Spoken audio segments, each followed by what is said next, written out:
au moment où le séisme allait se passer.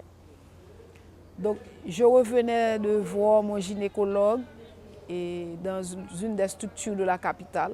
J'avais un enfant de 3 mois qui était avec moi.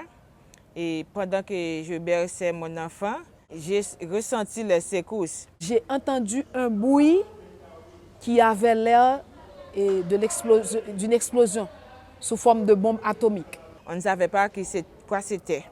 C'est au deuxième secousse qu'on a pu voir que c'était un tremblement de terre. À ce moment dans ma tête, je m'étais dit une seule chose. Si 5 minutes je me vois encore là, je suis en vie.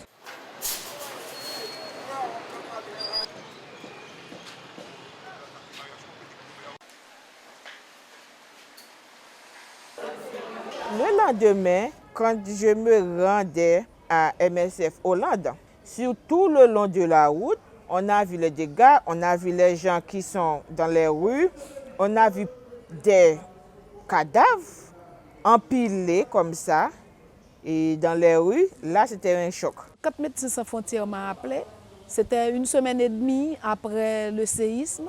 Donc j'étais en province et j'ai dû rentrer pour rejoindre l'équipe de santé mentale. Ce fut une journée assez difficile parce qu'il y avait trop de souffrance.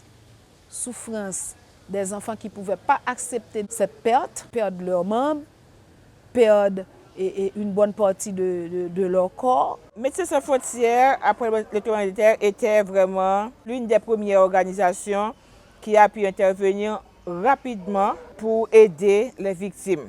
On avait Médecins sans frontières France qui était déjà là sur le terrain, qui faisait la traumatologie, prise en charge des gens, de ces victimes-là.